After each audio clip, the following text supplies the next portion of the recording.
네, 안녕하십니까. 토끼왕자입니다. 이번 시간은 지난 시간에 이어서 부동산 얘기를 다시 한번 해보려고 합니다. 지난 시간에도 말씀드린 것처럼 저는 재건축 아파트를 노리고 들어가 살고 있습니다. 그래서 이번 시간에 말씀드릴 저희 부동산 전략도 당연히 재건축에 관한 얘기가 될 것 같습니다. 일단 결론부터 먼저 말씀드리면 저는 재건축 아파트를 노리고 몸빵을 하고 살고 있습니다. 왜 굳이 오래된 구축에 들어가서 몸빵을 하냐? 당연히 남들보다 잘난 게 없다면 남들이 꺼려하는 걸 해야 돈을 벌 수 있기 때문입니다. 재건축이라고 하는 것은 30년 이상 된 아파트 중에서 안전진단 통과를 하고 또 사업성까지 갖춘 아파트를 새롭게 짓는 것을 얘기를 합니다. 일반적으로 리모델링보다는 재건축이 더 시세가 오르는 모양새를 보여주고 있습니다. 현재 재건축 분위기를 대충 말씀드리면 그러니까 윤석열 정부가 들어서면서 전반적으로 다른 집값은 떨어질 것 같고 보통 못해도 보합이나 심하면 하락할 것 같지만 재건축만은 완화되는 분위기여서 재건축만 놓고 보면 분위기가 꽤 괜찮습니다. 그래서 강남 쪽 같은 곳은 매물을 이미 잠그고 있고요. 그 다음에 분당이나 광명처럼 노후 아파트가 많은 곳도 슬슬 재건축을 추진할 분위기입니다. 당연히 노원 쪽도 재건축 분위기가 엄청 달아오르고 있고요. 노원 쪽 같은 경우는 상계 위주로 재건축이 현재 활발하게 추진 중에 있고 그리고 바로 옆인 중계 쪽까지 재건축 바람이 일어나고 있습니다. 일단 저의 재건축 전략을 말씀드리기 전에 개포동이라고 혹시 아신지 모르겠어요. 서울 분이하면 당연히 아시겠죠. 개포동이라고 하는 게 예전에는 개도 포기한 동네라고 놀림을 받았던 곳인데 지금은 재건축을 해서 엄청나게 발전을 했습니다. 저희 회사 동기만 해도 신입사원 시절에 신혼집을 개포동에 마련을 했고요. 그리고 재건축이 되는 바람에 거의 한 20억 정도 번 걸로 알고 있습니다. 회사 다니시는 분은 다 아시겠지만 20억이라고 하는 돈을 회사원이 모으기에는 거의 불가능에 가깝습니다. 월급만으로 모으기에는. 그리고 회사 내에서 동기끼리도 이렇게 판단의 차이로 20억이 벌어지게 되면 좀 씁쓸해질 수밖에 없습니다. 저 같은 경우는 20년간 재테크를 해왔는데 저희 20년간 재테크 성과보다 제 동기가 한번 재건축 대상 아파트 잘 사서 재건축되어서 번 20억이 훨씬 더 큰 거죠, 성과가. 이렇게 되면 저 같은 경우도 기분이 그렇게 좋지는 않고 씁쓸할 수밖에 없습니다. 그래서 열심히 몸테크도 하고 돈을 불려가는 방법밖에 없겠죠. 그래서 저희 재건축 전략을 말씀드리면 일단 살 수 있는 금액을 정해야 됩니다. 저희 가용 자금이 얼마인지 5억이면 5억이다, 6억이면 6억이다 정해야 합니다. 그리고 네이버 부동산에서 저는 검색을 합니다. 제가 정해놓은 금액대 이하의 아파트가 있는지. 가급적이면 서울이 좋고요. 서울이 아니더라도 경기도 아파트를 구하는 게 안전합니다. 그리고 가급적이면 피지공법이 좋고요. 피지공법이라고 하는 것은 콘크리트를 미리 틀을 만들어서 현장에서 조립식으로 지어가는 공법을 말을 합니다. 윤석열 정부가 들어서면서 안전진단 기준을 완화시킨다고는 하지만 그래도 현재까지는 피지공법만이 서울에서 유일하게 재건축 허가를 받고 있고요. 그리고 앞으로도 기왕이면 피지공법이 좀 더 안전진단 통과에 유리하지 않을까라고 생각을 합니다. 이제 필수 조건이라고까지는 할 수는 없겠지만 그래도 가급적이면 내가 사려는 아파트가 피지공법인 게 더 유리하겠죠. 재건축을 노린다면요. 그리고 당연히 연한은 오래되어야 합니다. 하지만 연한이 오래된 아파트 중에서도 재건축이 본격적으로 추진되기 전, 그러니까 가격 펌핑이 없을 때 사야 되는 겁니다. 펌핑이요. 그러니까 입주민들 사이에 재건축이 본격적으로 추진되기 전이어야 하는 거죠. 예전에는 30년이 넘어야지만 이제 재건축 추진을 했습니다.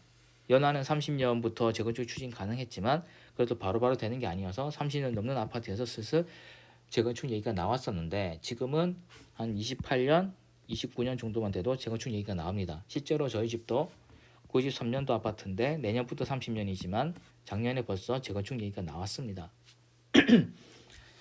그렇다는 얘기는 지은 지 26년도, 27년 정도 된 아파트를 사는 게 이제는 맞을 수도 있다는 얘기를 드리고 싶고요.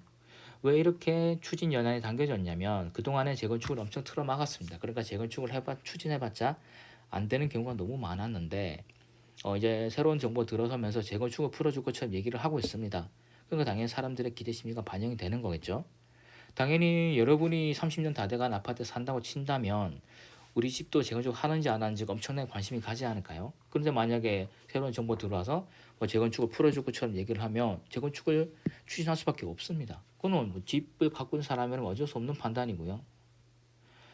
그런데 재건축을 하더라도 입주민들 동의가 필요하고 그러려면 분쟁 소지가 없어야 됩니다. 그렇기 때문에 분쟁 소지가 없으려면 가급적이면 단일 평수가 좋습니다.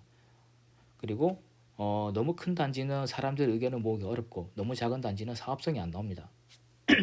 그렇기 때문에 중형 단지로 들어가는 게 그나마 재건축이 좀 더 수월하게 추진되는 분위기고요. 당연히 용적률은 좋아야 합니다.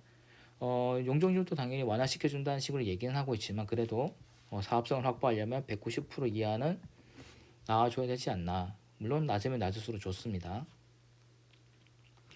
그리고 같은 지역에 선배 아파트 있어야 된다 이 얘기가 뭐냐면 같은 지역에 이미 재건축을 추진했거나 이미 완공을 한 아파트가 있으면 좋다라는 얘기입니다. 그 아파트가 참고 사례가 될 수도 있고 또 그 아파트가 가격 같은 것을 형성을 해주기 때문입니다.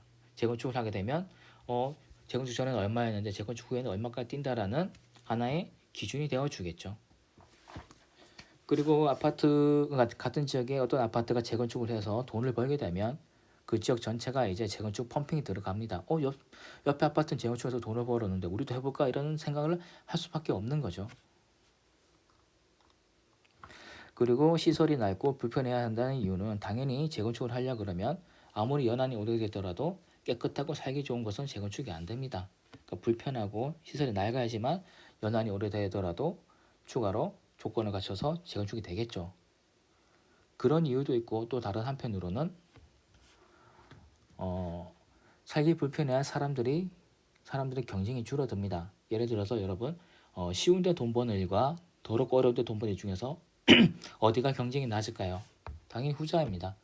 그러니까 재건축이 돈이 되는 거 알지만 그래도 불편하기 싫어서 안 들어온 사람이 분명히 있습니다.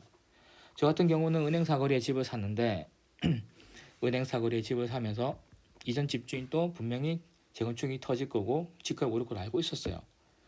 저는 집을 사고 1년 만에 3억이 뛰었는데 집주인은 집값 뛸 걸 알면서도 저한테 집을 팔고 간 겁니다. 왜냐하면 집주인이 아내 되는 사람이 더 이상은 이제 낡은 집 사고 싶지 않다. 좀 더 넓고 깨끗한 집에 가고 싶다라고 계속 우겨서 어쩔 수 없이 이사를 한다고 하더라고요. 그러니까 바꿔 얘기하면 불편한 게 싫어서 이사를 가고 불편한 게 싫어서 재건축 아파트에 들어가지 않은 사람들이 분명히 있습니다. 또 바꿔 얘기하면 그만큼 불편한 건 우리 같은 평범한 사람이 돈을 벌 수 있는 호재가 된다라는 거죠. 그래서 제 이번 시간 마무리는 남들이 꺼려하는 걸 하자. 관심 없는 걸 선제적으로 하자라는 얘기를 하는 겁니다. 남들이 꺼려하는 예를 들어서 농물이 나오고 현재 저희 집은 농물이 나옵니다. 그다음 주차 시설이 불편한 없는 곳으로 가면 좀 더 경쟁을 피할 수가 있고 그리고 재건축 얘기가 나오고 나서 들어가면 그때는 재건축 추진하니까 재건축이 안 될 염려는 없겠죠. 하지만 이미 가격이 뛰었다는 겁니다. 그렇다면 우리가 들어갈 거는 재건축 얘기가 나오기 전에 그렇지만 재건축을 할 만한 그런 조건을 갖춘 아파트를 미리 들어가는 게 낫다라는 겁니다.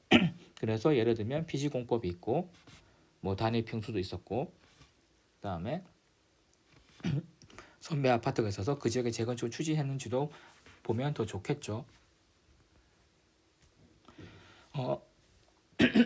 죄송합니다. 목이 잠겨서. 일단 마지막 페이지입니다. 이런 방법을 말을 해줘도 신축 위주로 집을 찾는 사람이 분명히 있습니다. 저도 주변에다 계속 얘기를 하고 있는데 그래도 거의 대부분의 사람들은 저처럼 구축 아파트를 노리고 구축 아파트를 재건축을 노리고 들어가진 않습니다. 오히려 저한테 물어보죠. 야, 그런 데 살면 불편하지 않냐고. 당연히 불편합니다. 그리고 저도 불편하고 뭐 시초 이런 구축 아파트가 저라고 해서 신축이 좋은 걸 모르는 것도 아니고 주차 시설도 좋고 녹지도 좋고 뭐 조식도 나오고 어떤 아파트는 수영장도 딸렸고 입주민 커뮤니티도 잘 돼 있고 여러 가지 복지 시설이 있는 아파트를 저도 알고 있습니다. 제 동기들도 그런 데 살고 있고요. 다만 신축을 노리기에는 저의 작은 계획에 차질이 생기니까 그리고 돈벌이가 그나마 될 것 같은 건 재건축이니까 저는 이런 구축을 노리고 사는 거죠. 신축 좋은 건 저도 당연히 알고 있습니다. 저도 당연히 이런 넓고 좋은 집에 살고 싶죠. 하지만 당분간은 돈을 계속 불려가야 되기 때문에 어쩔 수 없이 몸테크를 하는 거고요. 그럼 일단 마무리를 하겠습니다.